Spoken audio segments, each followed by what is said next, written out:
ये बात सच है कि हम लोग एक अच्छे दौर से नहीं गुजर रहे हैं। कोरोना वायरस से हमारा देश ही नहीं पूरी दुनिया प्रभावित है और सबसे ज्यादा प्रभावित है हमारे डेली वेज वर्कर्स, जो देश के अलग अलग कोने से आते हैं रोजगार के लिए, ताकि वो अपना और अपने परिवार का पेट पाल सके। गिव इंडिया, एक्शन एड और हेलो लाया है मैं भी कोविड वॉरियर, एक इनिशिएटिव जिसमें हम सब साथ आए और कोविड-19 से लड़े। So join the cause and support our daily wage workers. जय हिंद।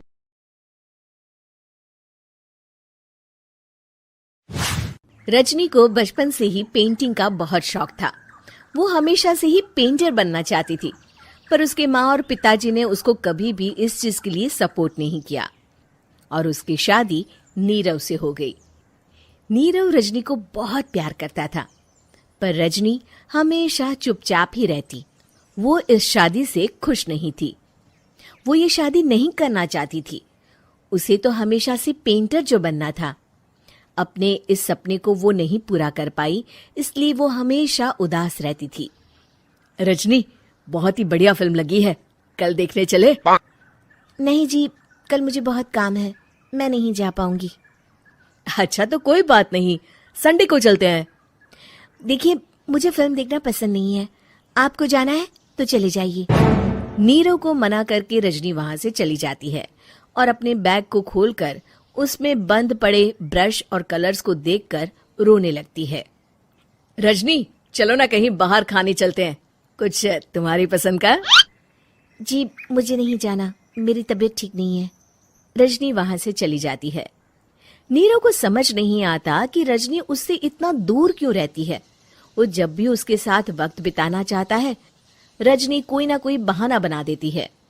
एक दिन घर पर कोई नहीं था। रजनी घर का सारा काम जल्दी से खत्म कर लेती है। घर पर अकेले होने के कारण वो सोचती है कि वो आज पेंटिंग करेगी।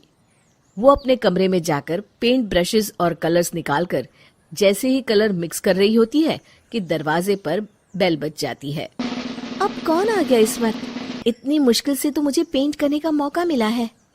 रजनी दरवाजा खोलती है तो उसकी सास अपनी सहेलियों के साथ खड़ी होती है और सब घर के अंदर आ जाते हैं। अरे बहू, सबको शरबत बनाकर पिला दे, बाहर तो बड़ी गर्मी है। उफ। जी। रजनी पेंट ना कर पाने से उदास हो जाती है। उसे गुस्सा भी आ रहा होता है कि उसने इस शादी के लिए हाँ क्यों कह दी। वो रसोई में जा रही होती है कि उसकी सास उसे रोकती है। बहू, सबके खाने का भी इंतजाम कर लेना, आज का लंच तो ये सब यहीं करेगी। हाँ। रजनी बिना कुछ कहे रसोई में चली जाती है। सबके लिए खाना बनाती है। सब खाना खाते हैं और रजनी घड़ी देखती है कि ये सब कब जाएंगे ताकि वो अपनी पेंटिंग कर सके। जब शाम होती है तब सब चले जाते हैं अपने घर। अरे बहू, सब तेरे खाने की तो बहुत तारीफ कर रहे थे, सबको बहुत अच्छा लगा खाना। आपको मुझे सुबह बताना चाहिए था ना कि आपकी सहेलियां आ रही हैं। पता भी है कितना वक्त लगा सारा खाना बनाने में। अरे बहू, तू ऐसे कैसे बात कर रही है मुझसे? तो और कैसे बात करूं? मैं इस घर की कोई नौकरानी नहीं हूं कि इतना काम करूंगी। रजनी अपने कमरे में जाकर दरवाजा बंद कर लेती है। शाम को जब नीरव आता है तो उसकी माँ उसे पूरी घटना के बारे में बताती है। क्या रजनी ने आपसे इस तरह बात की माँ? हाँ, और पता नहीं उसे क्या हो गया है, शाम से बाहर भी नहीं आई है। मैंने तो कई बार आवाज दी, खाना भी नहीं खाया उसने। तू ही बात करके देख ले बेटा। नीरव अपने कमरे का दरवाजा खटखटाता है। रजनी, दरवाजा खोलो, मैं हूं। रजनी दरवाजा खोलती है और फिर वापस जाकर अपने बिस्तर पर लेट जाती है। रजनी, माँ से बात करने का ये क्या तरीका है? मैंने कोई गलत बात नहीं की है। अरे तुम क्यों ऐसे बर्ताव कर रही हो सबके साथ? क्या तुम इस शादी से खुश नहीं हो? रजनी कुछ नहीं बोलती। अरे बताओ मुझे रजनी, क्या ये शादी तुम्हारी मर्जी के खिलाफ हुई है? हाँ, मैं ये शादी कभी नहीं करना चाहती थी। तुमसे क्या, मैं किसी से भी शादी नहीं करना चाहती थी। रजनी रोने लगती है। चुप हो जाओ रजनी, बताओ मुझे, तुम क्यों नहीं करना चाहती थी शादी? रजनी बेड के नीचे से अपने पेंटिंग्स, कलर्स, ब्रश, पेपर्स निकालती है।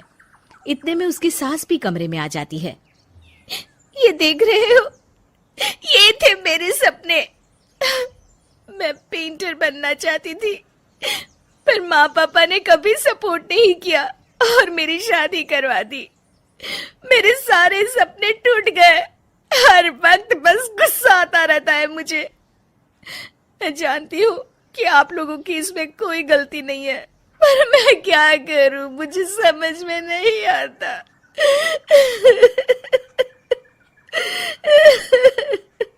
रजनी फूट फूट कर रोने लगती है।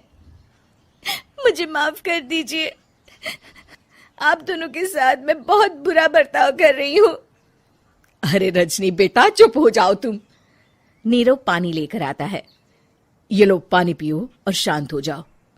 रजनी पानी पीती है और उसकी सास पेंटिंग्स देख रही होती है। अरे नीरव, हमें तो पता ही नहीं था कि हमारी बहू कलाकार है।